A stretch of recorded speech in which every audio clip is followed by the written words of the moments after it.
آزمائشوں کے تعلق سے ہمارے پاس جو ہے بڑی افراط و تفریط، غلط فہمی کی جو امت مسلمہ شکار ہے۔ ایک تو وہ طبقہ ہے جو یہ کہتا ہے کہ آزمائشیں آنی ہی نہیں چاہیے اگر ایک انسان سچا مومن ہے، اور ایک وہ طبقہ ہے جو افراط و تفریط کا شکار ہے، مطلب وہ کہتے ہیں کہ آزمائشیں جتنی آتی وہ ہمارے ہی کرنے کا نتیجہ ہے، مطلب ہم نے کچھ کیا اس لیے آزمائش آئی، لہٰذا اگر کوئی آزمائش میں ہو تو اس کی مدد بھی نہیں کرتے، کہتے تیرے اعمال کا یہ نتیجہ ہے، جبکہ اللہ رب العزت اپنے نیک بندوں کو آزماتا ہے۔ بہت ساری بار آزمائش کے معاملے میں، مصیبتوں میں مبتلا ہونے کے معاملے میں، پریشانی اور مشکلوں میں پڑ جانے کے معاملے میں امت مسلمہ چونکہ اس کا صحیح عقیدہ نہیں جانتی کہ کیا کس وجہ سے یہ ہوتا ہے، نتیجتاً وہ ایسے فیصلے لے لیتے ہیں یا ایسے اعمال کر لیتے ہیں یا ایسی حرکات اور سکنات کر لیتے ہیں جس کے نتیجے میں وہ خود بھی بعد میں اپنی زندگی میں پریشان ہوتے ہیں اور دوسروں کو پریشان کرتے ہیں۔ تو یہ بات بڑی اہم اور ضروری ہے کہ آزمائش کیوں آتی ہے، اس بات کو ہم سمجھیں۔ یہ بات بہت ضروری ہے کہ آزماتا اللہ کیوں ہے مومن بندے کو، وہ بات ہم سمجھیں۔ یہ بات ہمارے لیے بے انتہا ضروری ہے کہ آزمائش اور عذاب میں فرق کو ہم سمجھیں۔ ایک ہوتا ہے آزمائش اور ایک ہوتا ہے اللہ تعالیٰ کا عذاب۔ آزمائش اللہ تعالیٰ اپنے ان بندوں کے ساتھ کرتا ہے جن بندوں کو پسند کرتا ہے، محبوب رکھتا ہے، اور عذاب ان بندوں پر لاتا ہے جن کو وہ احکامات جاری کرتا ہے، لیکن ان احکامات کو چاہے پچھلے دور کا لے تو انبیاؤں کو بھیجتا ہے، انبیاء احکامات دیتے ہیں، وہ انبیاؤں کو جھٹلاتے ہیں، احکامات کو جھٹلاتے ہیں، حرام کام کا ارتکاب کرتے ہیں، حرام کام میں اتنے کثرت سے ملوث ہو جاتے ہیں کہ سارا سماج یا سماج کی اکثریت جو ہے گناہ میں ملوث ہوتی ہے، تو اللہ تعالیٰ ایسی قوم کو عبرت دینے، سزا دینے، دنیا اور آخرت میں انہیں مزہ چکھانے عذاب دے دیتا ہے۔ مثال قوم لوط، حرام کاری میں وہ نہیں رکی، اللہ نے عذاب دیا۔ مثال جو ہے فرعون اور اس کے لشکر، وہ ایمان نہیں لایا، اللہ نے غرق کیا۔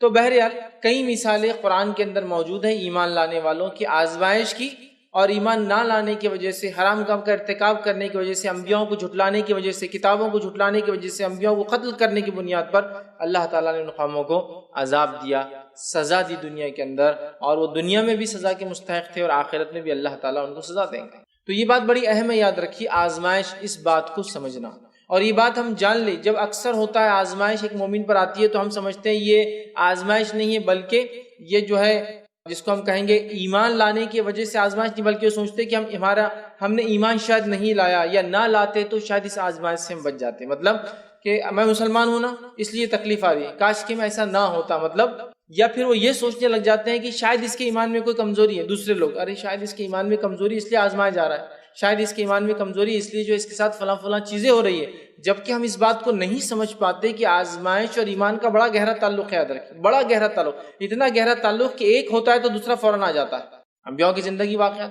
تو سب سے پہلے ہم اس بات کو سمجھ لیں، کیونکہ بہت ساری بار جب تکلیفیں آتی ہیں، مصیبت آتی ہے، پریشانی آتی ہے، آزمائش آتی ہے، تو بہت سارے لوگ ڈپریس ہو جا رہے ہیں، غلط فیصلے لے رہے ہیں، حتیٰ کہ اس حد تک فیصلے لے رہے ہیں کہ لوگ اپنی جان لے رہے ہیں، وہ سمجھ رہے ہیں کہ جو ہے یہ ہمارے لیے برداشت کے باہر ہے۔ یہ میں مسلمانوں کی بات کہہ رہا ہوں، اس لیے کہ ہمارا خطاب ابھی انسانیت سے یا غیر مسلموں سے نہیں، ٹھیک ہے، مطلب سب سے نہیں ہے، مطلب سارے انسانوں سے نہیں ہے، غیر مسلم مسلمانوں سے۔ تو مسلمان ایسے ڈیسیجنز لے رہے ہیں کہ میں مر جاتا ہوں، سمجھ رہا، مطلب آزمائش آئی تو اس کے اندر صبر کرنا چھوڑ کر قدم یہ لیا جا رہا ہے کہ شاید فلاں فلاں، یا دوسرا آدمی کہہ رہا ہے تمہارے ایمان میں کمزوری دکھ رہی ہے اس لیے کہ تم پہ تکلیفیں آ رہی، دیکھو میں تو کتنا اچھا ہے، میں تو پہلے ہی بولا تھا آپ کو ایمانداری مت رکھو بزنس میں اس لیے کہ مشکل ہوتی، دیکھو میں تو کتنا خوش ہوں آج ایماندار نہیں رہ کے اور آپ نے ایمانداری اختیار کی، اور اس پہ کوئی آزمائش آ گئی چونکہ اس نے ایمانداری کی بات کی، اور پھر جو ہے وہ انسان جو ہے پریشان ہو جاتا ہے۔ تو اس بات کو سب سے پہلے جو ہم جان لیں، اس بات کو ہم لوگ گرا باندھ لیں کہ اللہ تعالیٰ انہی کو آزماتا ہے جن سے محبت کرتا ہے، اللہ تعالیٰ انہی کو آزماتا ہے جن سے وہ محبت کرتا ہے، یاد رکھیں۔ آئیے اس کی مثالیں میں جو دو حدیثیں آپ کے سامنے رکھتا ہوں۔ جامع ترمذی کی روایت ہے، نبی اکرم صلی اللہ علیہ وسلم فرماتے ہیں، کہتے ہیں ان اللہ تعالیٰ اذا احب قوما ابتلاهم، جب اللہ تعالیٰ کسی قوم سے محبت کرتا ہے تو اس کو مبتلا کر دیتا ہے، ابتلاهم، ان کو آزمائش میں ڈال دیتا ہے۔ جب اللہ تعالیٰ کسی قوم سے محبت کرتا ہے تو اسے آزمائش میں ڈال دیتا ہے۔ اس کو یوں سمجھ سکتے ہیں آپ کہ ایک انسان کو اگر کامیاب ہونا ہے تو امتحان سے گزرنا پڑے گا، اگر امتحان سے گزر کے اپنے آپ کو ثابت کرتا ہے تو وہ کامیاب انسان کہلاتا ہے۔ ایک نوجوان، ایک طالب علم، ایک اسٹوڈنٹ ہے، بغیر ایگزامینیشن کے اس اسٹوڈنٹ کو آپ کامیاب کیسے کہیں گے بتائیے؟ امتحان سے گزرتا ہے، آزمائشوں سے گزرتا ہے، تکلیفوں سے گزرتا ہے۔ جب امتحان، آزمائش، تکلیفوں سے گزرتا ہے، جب اس کے لیے نتیجہ آتا ہے، اچھا یاد رکھیں، اور جو اس سے گزرتا نہیں ہے اس کے لیے کوئی نتیجہ بھی نہیں ہوتا ہے۔ تو تکلیف سے گزرنا، آزمائش سے گزرنا، یاد رکھیے ہر کامیابی، ہر فتح کے دروازے کو کھولتی ہے۔ انسان کی پیدائش آپ دیکھ لیجئے کتنی تکلیف والی ہے، اس کی پیدائش تکلیف اس کی ماں کے لیے ہے نا، اس کی پرورش کی تکلیف، جس کے نتیجے میں والدین پھر بدلا پاتے ہیں۔ تو دنیا کے اندر کوئی بھی کامیابی، کوئی بھی فتح، یاد رکھیے آزمائش کے بغیر نہیں۔ جنگ بدر ہوئی، مسلمانوں کے لیے کڑی آزمائش، جان و مال تو داؤ پہ لگا تھا. اب جس بستی میں وہ آ کر رہے تھے وہ بستی بھی داؤ پر لگی ہوئی. جنگ بدر ہو رہی ہے، مسلمانوں کو مکہ میں تکلیف ہوئی، اپنی بستی گھر بار مال و دولت چھوڑ کر آئے. اب مدینے میں آنے کے بعد پھر ایک خطرہ کہ وہ جنگ کریں گے، اگر جنگ ہار جاتے تو مدینہ ہاتھ سے چلا جائے، ہے نا. تو آپ دیکھ رہے ہیں آزمائش. تو آزمائش یاد رکھیے، کسی بھی کامیابی اور فتح کے دروازے کو اگر کھولنا ہے تو آزمائش اس کی پہلی سٹیپ. بغیر آزمائش کے یاد رکھیے کوئی فتح کوئی کامیابی نہ کسی کو نصیب ہوئی ہے نہ نصیب ہوں گی، یاد رکھیے مستقبل. اور اگر آپ اور میں آزمائے جاتے تو یہ بات بھی ہم ذہن میں رکھیں، ہم پہلے نہیں ہیں جو آزمائے گئے اور نہ ہی ہم آخری جو آزمائے جائیں گے. ہم سے پہلے لوگ آزمائے گئے، ہم آزمائے جائیں گے، اور ہمارے بعد آنے والے ایمان والے سارے کے سارے آزمائے جائیں گے. یاد رکھیں بہت ساری بار مسلمانوں کو کافروں کا آزمائش میں مبتلا نہ ہونا بڑا پریشان کر دیتا. ارے ہم ایمان لائے اور غربت کی زندگی گزارے، اور وہ دیکھو وہ تو مال میں بڑھتا جا رہا ہے، دولت میں بڑھتا جا رہا ہے، اولاد میں بڑھتا جا رہا ہے. تو یاد رکھیے وہ ایمان نہیں لایا تو اس کے لیے یہ جنت ہے. دنیا کافروں کے لیے جنت ہے اور مومنوں کے لیے حدیث میں آتا ہے قید خانہ ہے نا. اس لیے کہ یہاں ان کو بہت سارے لمیٹیشنز ہیں، یہ مت کھاؤ، یہ مت کرو، یہ مت کماؤ، ایسا مت کرو، ایسا بہت سارے لمیٹیشن، حرام حلال کی تمیز ہے کافروں کے لیے. تو کافر کے لیے جو ہے دنیا یہ جنت کے مانند ہے، اور مومنوں کے لیے یاد رکھیے قید خانہ ہے قسم. مومنوں کی آزادی جنت کے اندر یاد رکھیے. تو بہت سی بار کافروں کی کامیابی ہمیں پریشان کر دیتی ہے، جبکہ نبی اکرم صلی اللہ علیہ وسلم نے کیا فرمایا؟ جب اللہ تعالیٰ کسی قوم سے محبت کرتا ہے تو اسے آزماتا ہے، اسے مصیبت میں ڈالتا ہے. دوسری بخاری کی روایت میں نبی اکرم صلی اللہ علیہ وسلم فرماتے اور کہتے ہیں من یرید اللہ بہ خیرا یصب منہ. جب اللہ تعالیٰ کسی کے لیے خیر چاہتا ہے تو اس کو مصیبت دے دیتا ہے. جب اللہ تعالیٰ کسی کے لیے خیر چاہتا ہے تو اس کو مصیبت دے دیتا ہے. مصیبت دیتا ہے، اس مصیبت میں وہ آدمی صبر کرتا ہے، مصیبت میں وہ صبر کرتا ہے جیسا صبر کرنے کا حق ہے، تو اللہ رب العزت اس کو بدلے میں خیر عطا فرماتا، یصب من، اس کو مصیبت میں ڈال دیتا ہے. کس کو؟ جس کو خیر دینا چاہتا ہے. آزمائش کسی کرتا ہے؟ جس کو پسند کرتا ہے. اب اگر کوئی مومن بندہ آزمایا جا رہا ہے ایمان کی وجہ سے اور وہ یہ ڈیسیجن لے کہ میں سوسائڈ کر لیتا ہوں، اس کا مطلب اس نے آزمائش کو سمجھا نہیں، جس کے نتیجے میں اسے کیا لگ رہا ہے کہ مصیبتیں میرے برداشت کے باہر ہے. اور یاد رکھیے اللہ تعالیٰ جب کسی مومن بندے کو مصیبت دیتا ہے تو اتنی ہی مصیبت دیتا ہے جتنی وہ برداشت کر سکتا. ایک انسان جب دوسرے انسان کو آزماتا ہے تو اتنا ہی آزماتا ہے جو اس کی برداشت کے لمٹ ہے. اسکول اور کالج میں سلیبس بنایا جاتا ہے تو اس لحاظ سے بنایا جاتا ہے جو اسٹوڈنٹ کے لمٹس ہے. امتحان جو ہوتے ہیں اس لحاظ سے لیے جاتے ہیں جو اسٹوڈنٹ کی صلاحیت اور ان کی حدود اور ان کے لمٹس ہے نا. تو دنیا کے اندر آزمائشیں انسان جب انسان کو دیتا ہے تو حدود میں ہوتی ہے، لمٹس میں ہوتی ہے. اسی طرح اللہ رب العزت جو سب سے حکیم ذات ہے وہ بھی جب مسلمانوں اور مومنوں کو آزماتا ہے اتنا ہی آزماتا ہے جتنا وہ برداشت کر سکتے ہیں. اس لیے کہ اللہ رب العزت نے اس بات کا اعلان کر دیا لا یکلف اللہ نفسا الا وسعها. اللہ کسی نفس کو اس کے برداشت کی طاقت سے زیادہ یا اس کی قوت اور صلاحیت سے زیادہ نہیں آزماتا. اس کی جتنی وسعت ہے، جتنی اس کی طاقت ہے، جتنی اس کی صلاحیت ہے، اللہ کی آزمائش اتنی آئیں گی، ایکسس میں نہیں آئیں گی. جب دنیا میں انسان کو نہیں آزماتا اس کے لمٹ سے زیادہ، اللہ تعالیٰ کیسے کریں گے؟ اور جب آزماتا ہے اور مومن بندہ صبر کرتا ہے تو اللہ رب العزت اس کو بہترین بدلہ عطا فرماتا ہے. یاد رکھیے. آئیے آگے سنیے حدیث کے اندر جو الفاظ آتے ہیں، صحیح مسلم کی روایت ہے، نبی اکرم صلی اللہ علیہ وسلم فرماتے ہیں مومن کا معاملہ عجیب ہے. آپ صحابہ کے ساتھ بیٹھے تھے، آپ نے کہا مومن کا معاملہ عجیب ہے. صحابہ نے کہا کیسے عجیب؟ آپ صلی اللہ علیہ وسلم کہا اگر اسے اللہ آسانی دیتا ہے تو یہ شکر ادا کرتا ہے اور یہ اس کے لیے خیر ہے، اور اگر اللہ اس کو آزمائش میں ڈالتا ہے تو یہ صبر کرتا ہے، یہ اس کے لیے خیر ہے. اور یہ معاملہ مومن کے علاوہ کسی کا نہیں. مومن دونوں ہی حالت میں فائدہ ہے. انسان کی دنیا میں دو ہی کیفیت ہے، تیسرے نہیں ملیں گے آپ کو. ایک سکون اطمینان والی اچھی زندگی گزارا، اور دوسری پریشان حال والی آزمائش والی، ہے نا. دو ہی زندگی. تو اگر ایک مومن کو اللہ دنیا کی نعمت دیتا ہے وہ شکر ادا کرتا ہے، وہ اس کے لیے خیر ہے، اور اللہ تعالیٰ مومن بندے کو آزماتا ہے اور اس پہ صبر کرتا ہے، وہ اس کے لیے خیر ہے. اور یہ معاملہ مومن کے علاوہ نبی اکرم صلی اللہ علیہ وسلم فرماتے اور کسی کا نہیں ہے. ایسی کیفیت صرف مومن کے لیے، کافروں کے لیے نہیں. سمجھ رہا؟ ایسی کیفیت صرف مومنوں کے لیے، کافر کے لیے نہیں. سمجھ آپ اس بات کو؟ اس بات کو ہم سمجھے، یاد رکھیں کہ اللہ تعالیٰ اپنے پسندیدہ بندوں کو، اللہ تعالیٰ جن کو چاہتا ہے اس کو آزماتا ہے. تو لہٰذا اس آزمائش میں ہم کوئی غلط ڈیسیجن نہ لیں، غلط فیصلے کی طرف نہ جائیں. جامع ترمذی کی روایت ہے، نبی اکرم صلی اللہ علیہ وسلم فرماتے اور کہتے ہیں کہ آزمائش مومن پر آتے رہتی، آزمائش مومن پر آتے رہتے، اس کی جان میں اور اس کے مال میں آتی ہے، اس کی اولاد میں آتی ہے، حتیٰ کہ جب وہ اپنے رب کے پاس جاتا ہے اس پر کوئی گناہ باقی نہیں. آزمائش مومن پر آتی ہے، اس کی جان میں، مال میں، اولاد پر اتنی آتی ہے کہ جب اللہ کے پاس جاتا ہے اس پہ کوئی گناہ ہی باقی نہیں. تو آزمائش ایک طرح سے گناہ کے معافی کی وجہ ہے.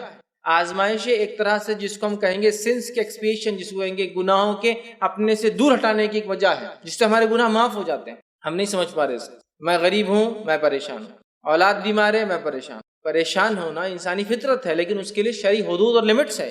یہ پریشانی کی آہو بکا، جزا اور فضا، سمجھ رہا، رونا دھونا کہ بس ہمارے ساتھ ہی ہو رہا ہے، ٹھیک ہے، اسی طرح جو جزا اور فضا ہمارے ساتھ ہی ہونا تھا کہ ہم ہی ملے تھے کہ اللہ تعالیٰ کو دل تو چاہتا ہے خودکشی کر لینا اس بری حالت اور اس بری زندگی کے معاملے میں۔ آپ اندازہ لگائیں ایمان والے کیسے کیسے آزمائے گئے، کس طرح سے آزمائے گئے اور کتنے سالوں تک آزمائے گئے۔ ان واقعات تو قرآن میں آپ پڑھ لیجئے، پتہ چلے کتنے سالوں تک بلکہ صدیوں تک لوگوں کو اللہ نے آزمایا، اس لیے کہ جس کو پسند کرتا آزماتا ہے، جس سے گناہ معاف کرنا چاہتا ہے اس کو آزماتا ہے، اور جس کا خیر کا معاملہ کرنا چاہتا ہے اس کو آزماتا ہے مصیبت۔ اس چیز کو ہم سمجھ نہیں پا رہے۔ تو اب اگر میں غریب ہوں تو بھی خوش رہیے، یہ کہ آزمائش اللہ تعالیٰ اس کا بدلہ دیں گے۔ اگر میں مالدار ہوں تو بھی خوش رہیے، چونکہ کبھی کبھی مالداری بہت ساری مصیبتیں لاتی ہے، تو بھی اس کا حق ادا کیجیے اور خوش رہیے کہ اللہ نے مجھے دیا۔ اگر میں رنگ میں کم ہوں تو بھی خوش رہیے کہ اللہ نے مجھے جیسا بنایا سب سے۔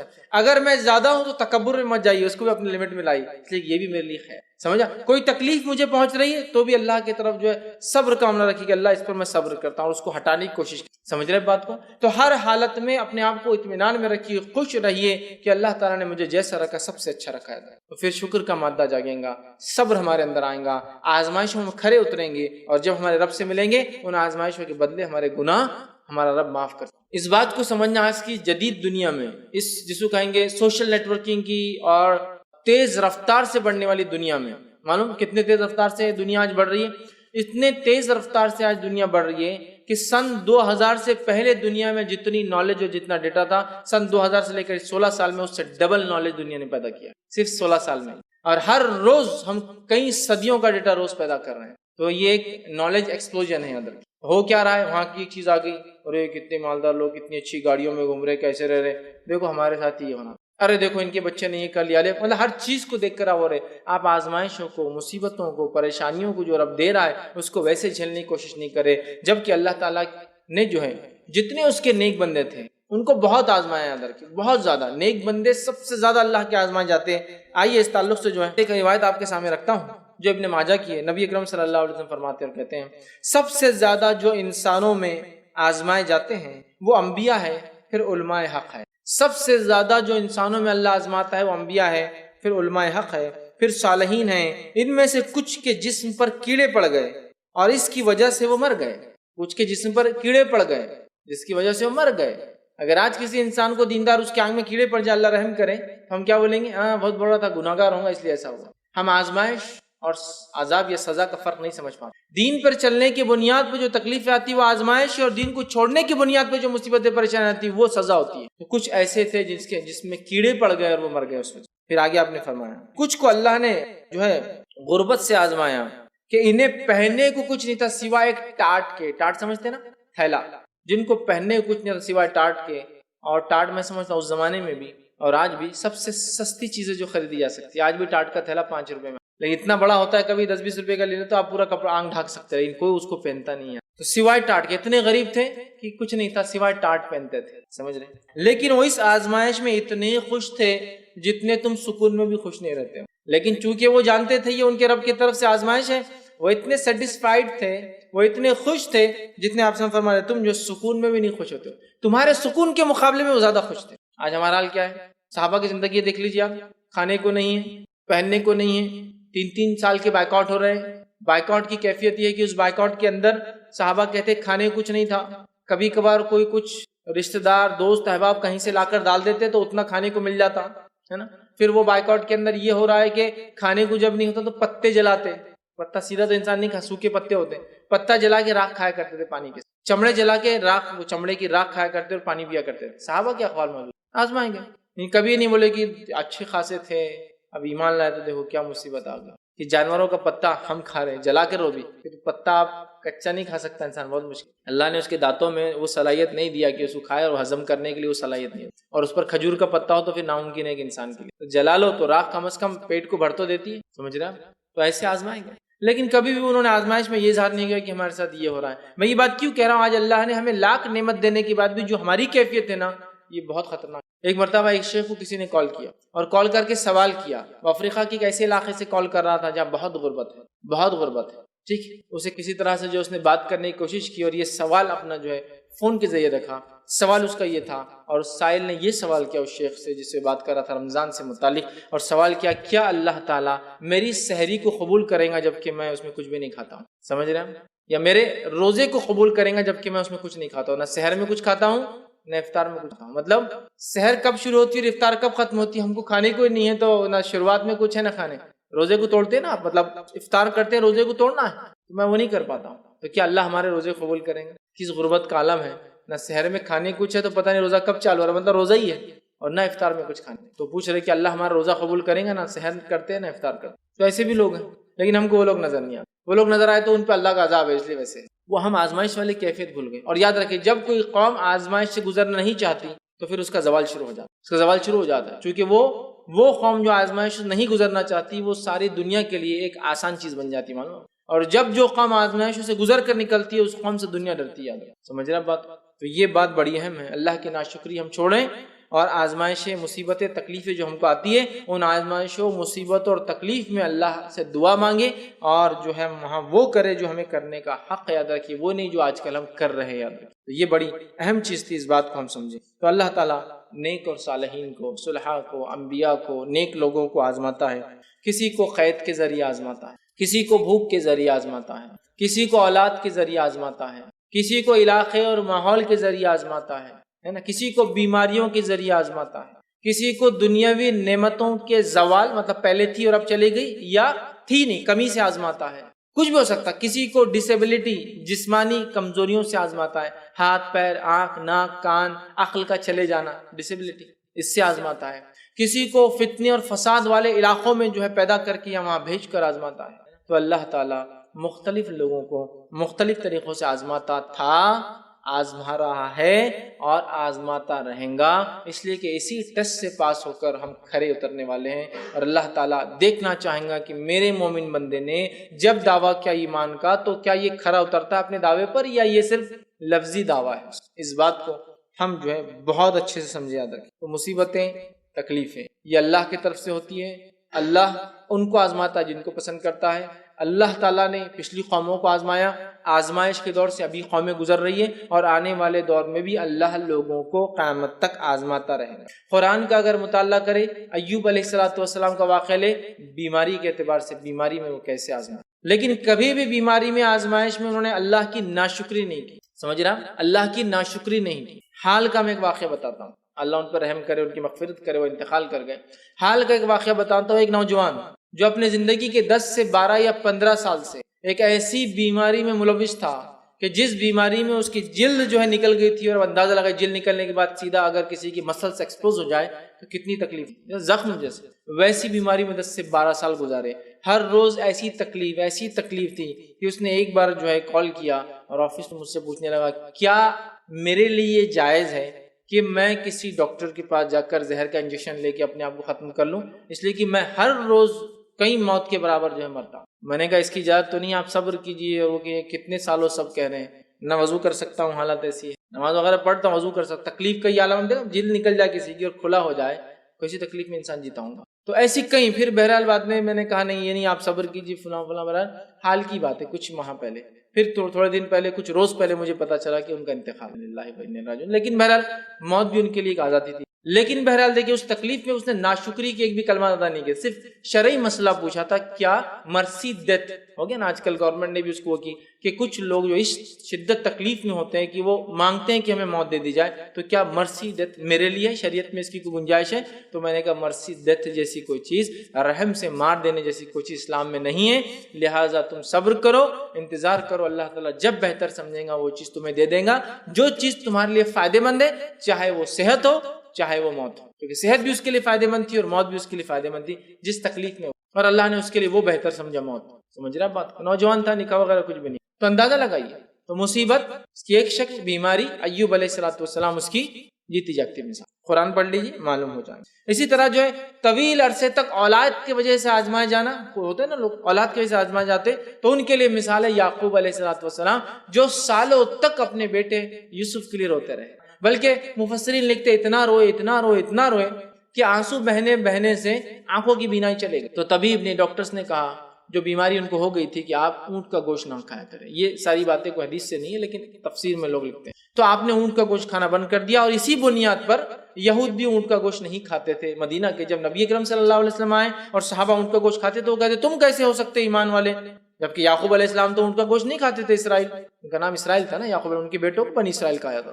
تب یہ اس کی مفسر لکھتے ہیں اس کی شرح میں کہ اصل بات یہ تھی کہ یعقوب علیہ السلام ان کی شریعت میں حرام نہیں تھا ان کو, ان کی بیماری کی وجہ سے. تو اتنا روئے اپنی اولاد کے لیے کہ بینائی چلے گی. مطلب بیٹے سے آزمائے گئے نا. ہوتا ہے نا کچھ لوگوں کے بچے ہے لیکن ایک طرح سے جیلوں میں قید ہے تو بھی دور ہے ان سے. کچھ ہے پتہ نہیں زندہ ہے نہیں ہے, کہیں گھروں سے گم گئے اور چلے گئے, پتہ نہیں کہاں چلے گئے, ملتے نہیں ہیں. یعقوب علیہ السلام جیتی جاگتی مثال ہے, اولاد کی تکلیف سے آزمائے. اسی طرح اگر آپ لے لیں قید کا معاملہ, جیلوں میں ڈال دیے گئے. تو یوسف علیہ السلام بغیر کسی جرم اور کرائم کے, without any reason, without any جس کو ہم کہیں گے کوئی کرائم, جیل کے اندر ڈال دیے گئے. صرف اپنے آپ کو اچھائی پہ قائم رکھنے کے لیے آپ جیل میں گئے. اسی لیے جیل میں ہر جانے والا برا انسان نہیں ہوتا. بہت سے لوگ ہوتے ہیں نا جیل سے گزرے بچے بولتے ہیں برے لوگ رہتے, نہیں بولنا چاہیے, چونکہ جیل میں ایک تو برا بھی جاتا اور سب سے اچھے بھی جیل میں جاتا. اس کے لیے تاریخ ہمارے پاس گواہ ہے. یوسف علیہ السلام گئے جیل کے اندر, اور کئی لوگوں کو, انبیاءوں کو بنی اسرائیل کے جیل میں ڈالا گیا. قرآن میں بہرحال واقعات نہیں, لیکن آپ اگر بائبل کا مطالعہ کریں تو ملتا ہے. قیدوں میں رہے, جیلوں میں رہے, تو بہرحال تو جیل میں ڈالا گیا. تو یوسف علیہ السلام مثال ہے. آپ نے کوئی جزا اور فضا, میرے ساتھ ہی ہونا تھا کیا مشکل کی میری زندگی ہے. چھوٹا تھا تو بھائیوں نے کنویں میں پھینک دیا, کنویں سے کسی نے نکالا تو مارکیٹ نے فروخت کر دیا, مارکیٹ میں بکتا ہوں تو عزیز مصر خریدتا ہے, وہاں رہ کر اس کے لیے خدمت کرتا ہوں تو اس کی عورت مجھ سے بری نظر ڈالتی ہے, اس سے بچنا چاہتا ہوں تو اللہ میں جیل میں آ گیا. مطلب آپ دیکھیے لائف بچپن سے لے کر پوری جوانی تک کہاں گزر رہی ہے. لوگوں کی سازشوں کے اندر, لوگوں کا جانی نقصان, مطلب زندگی سے آپ کو محروم کر دینے کی کوششوں کے اندر, اس کے بعد غلاموں کے جیسا منڈیوں میں بکنے کے اندر, اس کے بعد جس کے گھر میں آ کے خدمت کرتے ہیں اس کی عورت بری نظر ڈالتی ہے اس پہ, اس سے بچنے جاتے ہیں تو جیل میں چلے جائیں. کوئی جزا فضا نہیں, کوئی احوکا نہیں, جو ہے اللہ کی طرف. ٹھیک. اسی طرح اگر دیکھیں سختیاں جو بادشاہ اور سلاطین اپنی قوموں پر, لوگوں پر ڈالتے ہیں, تو موسیٰ علیہ السلام کو لے لیجیے کہ ان کے اوپر اور ان کی قوم پر کس قسم سے فرعونیوں نے شدت کے ساتھ تکلیف پہنچائی. ہوتا ہے نا آج بھی دنیا میں ایسے کئی علاقے ہیں جہاں مسلمانوں پہ ظلم ہو رہا ہے, ایمان والوں پہ ظلم ہو رہا ہے. بنی اسرائیل ان کے لیے مثال ہے کہ جب وہ ایمان لائے موسیٰ علیہ السلام, یا جب انہوں نے جو ہے آزادی اپنی مانگی, فرعونیوں نے کیا ظلم کیا ان پر, غلامی میں ان کو رکھا, ان کے بیٹوں کو ذبح کر دیتے تھے. کتنی سخت آزمائشوں سے گزرے ہیں, سمجھ رہے ہیں بات کو. تو اس بات کو سمجھنے کی ضرورت ہے. خود نبی اکرم صلی اللہ علیہ وسلم کی زندگی لے لیجیے, 40 سالہ زندگی کس انداز سے گزری ہے.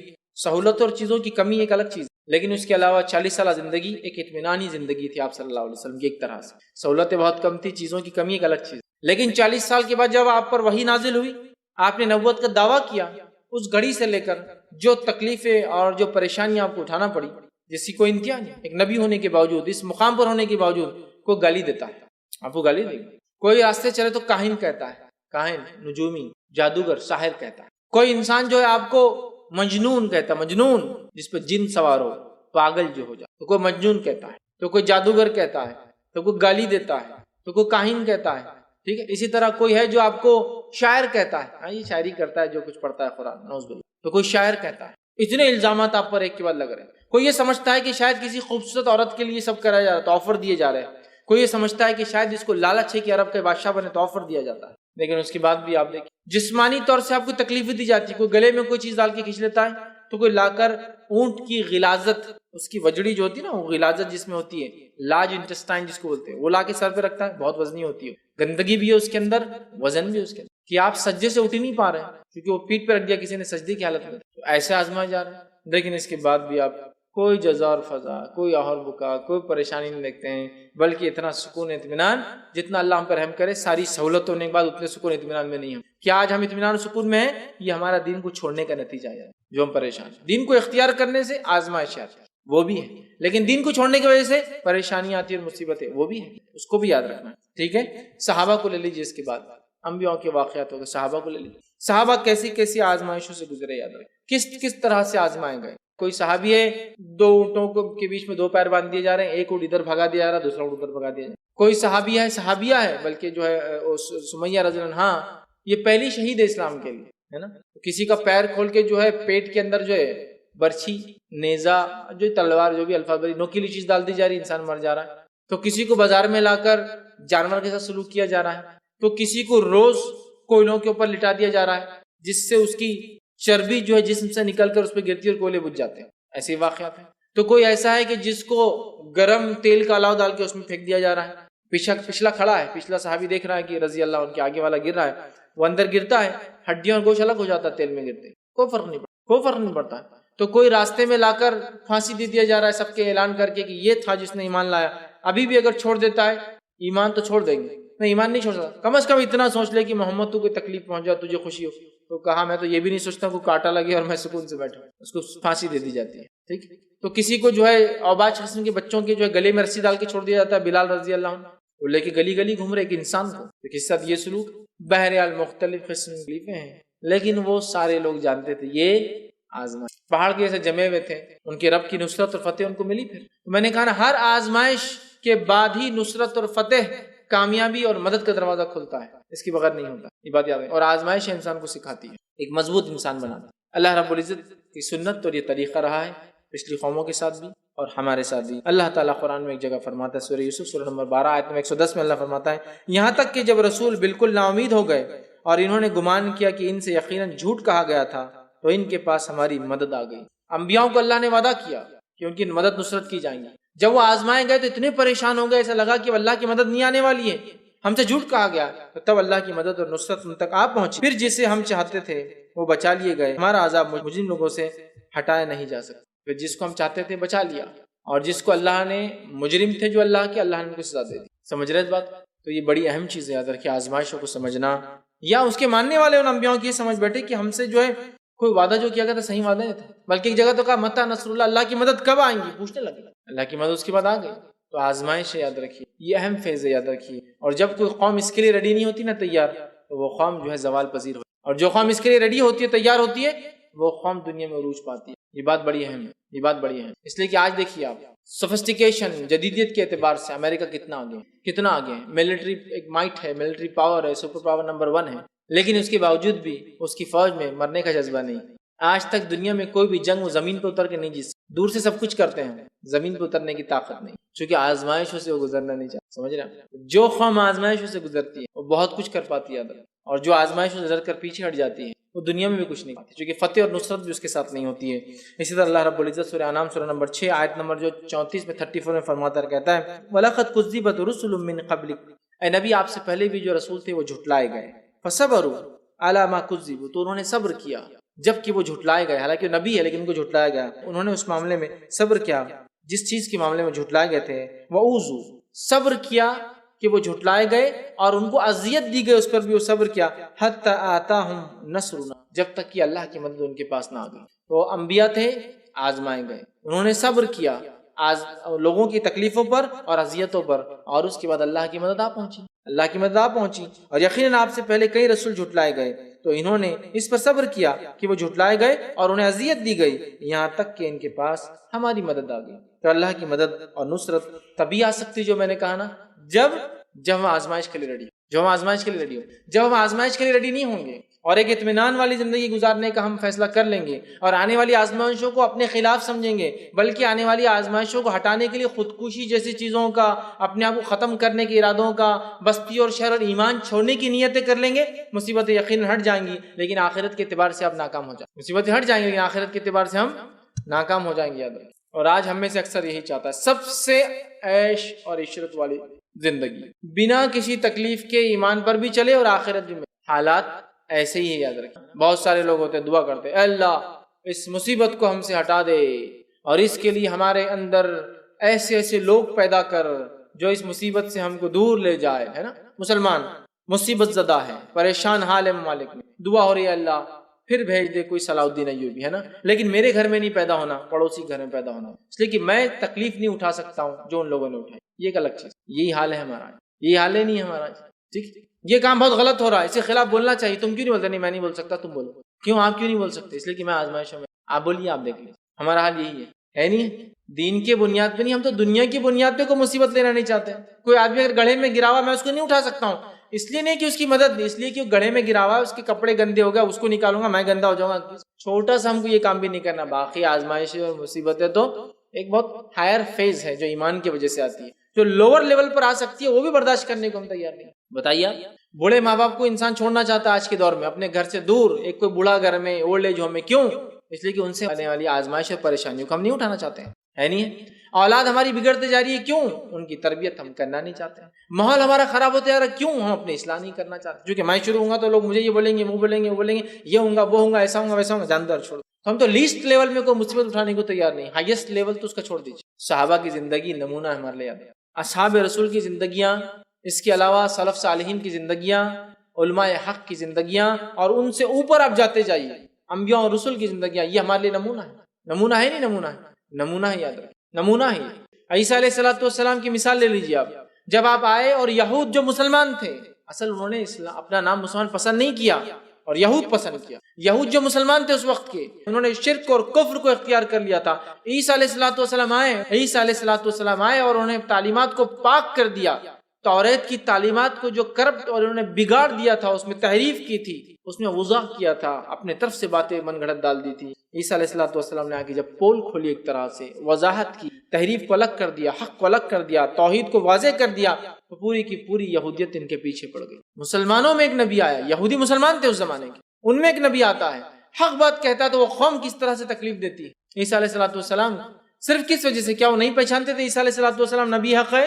پہچانتے تھے، وہ پہچانتے تھے عیسیٰ علیہ السلام، وہ پہچانتے تھے یحییٰ علیہ السلام، لیکن اس کے باوجود بھی انہوں نے جو ان کے خلاف مکر کی، چال بازی کی، حتیٰ کہ قتل کرنے کا منصوبہ بنایا۔ اللہ رب العزت طے کر چکا تھا کہ تم یہ حرکت کرو گے غلیظ، اور اس کے بعد اللہ طے کر چکا تھا کہ پھر ہم تمہیں آزمائیں گے۔ اس کے بعد پھر اللہ تعالیٰ نے ایسا آزمایا اور اپنے ایسے بندوں کو ان کے خلاف بھیجا، آزمائش تو نہیں کہنا چاہیے، بہرحال ایسی ان کو سزا دی سخت، اور اپنے ایسے بندوں کو ان کے پاس بھیج دیا جنہوں نے فلسطین پر حملہ کیا۔ اور اس زمانے میں ٹائٹس نامی ایک بادشاہ جو یونان کا تھا، اس نے سن 70 عیسوی میں حملہ کیا، اور 70 عیسوی میں حملہ کرنے کے بعد وہ حال کیا اس نے کہ پورے جو فلسطین کو برباد کر دیا، مسجد اقصیٰ کو اس نے ڈھا دیا، اور پورے ان کو غلام بنا کر اپنے ساتھ یونان لے گیا، اور باقی جو بھاگ سکے وہ بھاگ ہو لیے، نکل پڑے۔ اس کو کہتے ڈائسپورا، یہودی جو بھاگے نا پورے دنیا میں، اور پھر 1924 میں آ کے انہوں نے پھر جمع ہونا شروع کیا۔ کہاں جمع ہونا شروع کیا؟ فلسطین کے اندر واپس، جس کو وہ اسرائیل بنانا چاہتے۔ یہ جب کی بات ہے، تو اللہ وعدہ کر چکا تھا تم یہ حرکت کرو گے، ہم اپنے لڑاکے بندے، سورہ بنی اسرائیل کی ابتدا پڑھ لیجیے، ساری تفصیلات میں ہم نے لڑاکے بندے تمہارے خلاف بھیجیں گے، وہ ایسا گھسیں گے تمہارے گھروں کے اندر گھس جائیں گے، اور دشمن ایسا اٹیک کریں گا کہ تمہارے گھر بھی سیف ہوا۔ لیکن اس کے بعد بھی اس قوم نے توبہ نہیں کی، پھر ان کو ایک اور موقع دیا گیا، نبی اکرم صلی اللہ علیہ وسلم کی جو ہے بعثت کے، پھر توبہ کر لو، پھر موقع ہے، پھر نبی حق آ گئے، اور اس نبی کی وضاحت بھی تمہاری کتاب میں، ان کی کتاب موجود تھی، عیسیٰ علیہ السلام کی جیسے تھی، وہ جانتے تھے یہ بھی نبی حق ہے، اس نبی پہ ایک وحی اتریں گی، وہ ایک کلام، ایک کتاب لائیں گا، اس کی ایک شریعت ہوں گی اپنی، سب جانتے تھے، کیونکہ موسیٰ علیہ السلام وعدہ کر چکے تھے، توریت کے کچھ نسخوں میں ابھی بھی وہ باتیں باقی تھی کہ ایک نبی آئے گا جو مجھ سے ہوگا، مجھ جیسا ہوگا۔ موسیٰ علیہ السلام کہہ رہے مجھ جیسا ایک نبی ہوگا، وضاحت کی گئی کہاں سے آئیں گا، کس لوکیشن سے، کس جگہ پر، کس علاقے میں، ساری چیزیں بتائی گئی، اور یہود اتنا پریسائسلی، اتنا باریکی سے جانتے تھے۔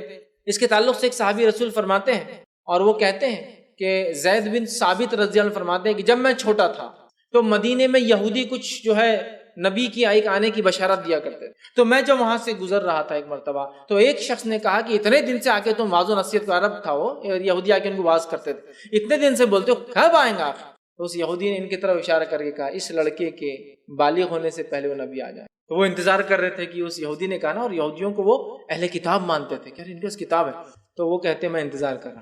پھر جب نبی اکرم صلی اللہ علیہ وسلم آئے تو میں جھاڑ پر چڑھ کے بیٹھ گیا پہلے سے دیکھنے کے لیے کہ کون آنے والا، چونکہ اتنی پریسائسلی وہ جانتے تھے کہ اس لڑکے کے بالغ مطلب 10-11 سال کے ہونے سے پہلے وہ نبی آنے والا، اتنا پن پوائنٹ بولتے نا، جس کو ایک ہوتا ہے کہ ایک سرسری وضاحت کہ ایسا ایسا ہوگا، اور ایک پن پوائنٹ ڈسکرپشن ایسا ہی ہوگا، اتنا ان کو تھا کہ ایک یہودی عالم کہہ رہا ہے کہ اس بچے کے بالغ ہونے سے، کتنا پریسائز ڈسکرپشن۔ آنے کے بعد کیا کیا؟ نہیں مانے، اور پھر سزا کے مستحق بن گئے۔ یاد رکھیں، ایمان لاتے تو صحابہ کے ساتھ ہوتے، آزمائشوں میں ہوتے، اللہ کے چہیتے ہوتے اور کامیاب ہو جاتے، لیکن پسند کیا؟ مخالفت کرنا۔ یاد رکھیں، تو صحابہ کی زندگیاں اس کے لیے ہمارے لیے نمونہ ہیں، اچھے لوگوں کی زندگیاں نمونہ ہے۔ آزمائشیں مومن کی زندگی میں آتی ہے، اور یہ فتح کے، کامیابی کے اور کامرانی کے دروازے کھلتی۔ یاد رکھیے، اگر ہم نے اس آزمائش کے، اس بات کو، اس کی اہمیت کو نہ سمجھا، ویسے واقعات تو اتنے ہیں قرآن کے، خود قرآنی واقعات اور خود نبوی واقعات، مطلب نبی اکرم صلی اللہ علیہ وسلم کی زندگی سے، پھر صحابہ کی میں سمجھتا ہوں کچھ واقعات بھی لوں گا، کتنا بھی وقت نہیں پڑے گا، اتنے واقعات، اتنے عجیب و غریب قربانی کے واقعات، اتنے عجیب و غریب، اولاد سے دوری کی قربانی کے واقعات۔ ام سلمہ رضی اللہ عنہ ایمان لائی، ام سلمہ رضی اللہ عنہ ایمان لائی اور اپنے بچے کو جب لے کر چلی تو مکہ والوں نے بچے کو رکھ لیا، کہا کہ ابو سلمہ ہم میں سے تھے، وہ انتقال شہید ہو چکے تھے، ایمان پہ ہی شہید ہوئے، ہم میں سے تھا، بچہ وہاں رہ گیا اور ماں مدینہ چلی۔ اندازہ لگا ام سلمہ اتنی تڑپتی رہی اپنے بچے کے لیے، اتنا روتی اور روز مدینے کے باہر جا کر روتی، حتیٰ کہ پھر مکے والوں کو رحم آ گیا کہ چھوڑ دو، لے آ کے چھوڑ۔ اندازہ لگا بچے کی جدائی برداشت کر رہی ہے۔ ایک صحابی نکلتے ہیں صہیب رومی رضی اللہ عنہ، تو قوم کہتی ہے، مکے والے کہتے ہیں تم تو روم سے آئے تھے، مال و دولت تو ہماری زمین پر کمایا، یہ نہیں لے جا سکتے ہو۔ تو صہیب رومی کیا کہتے ہیں، کیا میں اگر پوری مال و دولت یہیں چھوڑ دوں تو کیا تم مجھے کرنے دو گے؟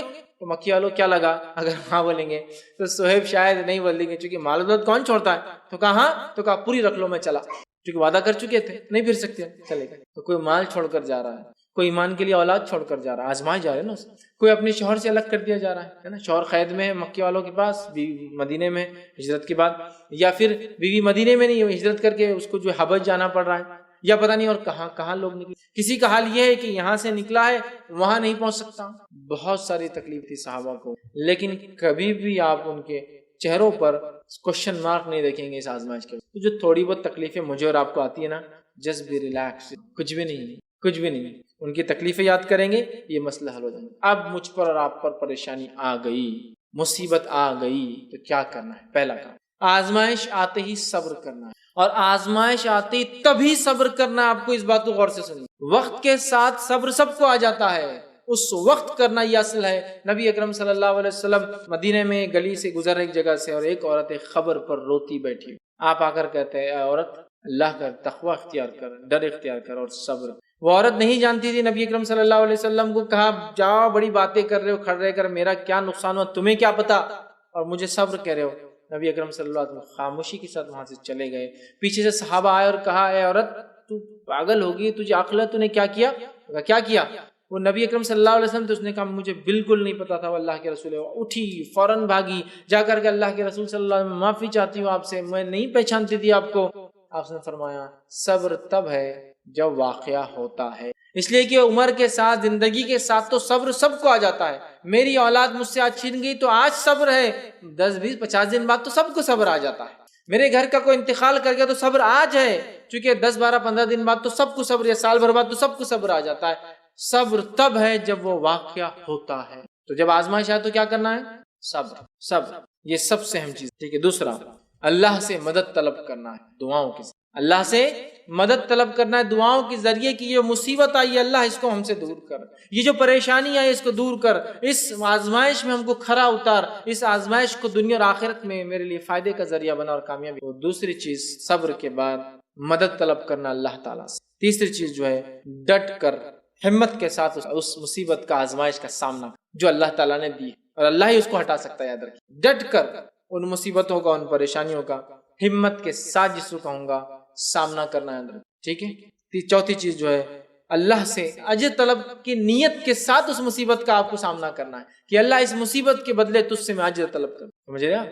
ایمان کے بعد آپ اس مصیبت کے بدلے اللہ سے اجر طلب کریں، اللہ میں اس مصیبت کو خاموشی سے برداشت کروں، تجھ سے میں توقع اور امید کرتا ہوں، تو اس کے بدلے میں مجھے کچھ نہ کچھ دیں گا، خالی ہاتھ نہیں، سمجھا؟ تو مصیبت کا اجر طلب کیجیے اللہ سے۔ اسی طرح جو ہے، شیطان کو آپ کو وہاں بہکانے یا کمزور کرنے کا موقع نہ دیجیے، کسی بھی طریقے سے شیطان کو آپ کو بہکانے یا کمزور کرنے کا موقع نہ دیجیے۔ اسی لیے میں بار بار کہتا ہوں، مسلمان وہ ہے جس کا ایمان تندرستی میں جیسا ہوتا ہے بیماری میں بھی ویسا ہی ہوتا ہے، مالداری میں جیسا ہوتا ہے تو غربت میں بھی ویسا ہی ہوتا ہے، اپنی زمین پہ جب ہوتا ہے تب جیسا ہوتا ہے، جب دوسری زمین پہ جاتا ہے تب بھی ویسا ہوتا ہے۔ وہ مومن نہیں ہے سچا، یاد رکھیے، جس کا ایمان تندرستی میں تو الگ ہو اور اس کے بعد بیماری میں بدل جائے۔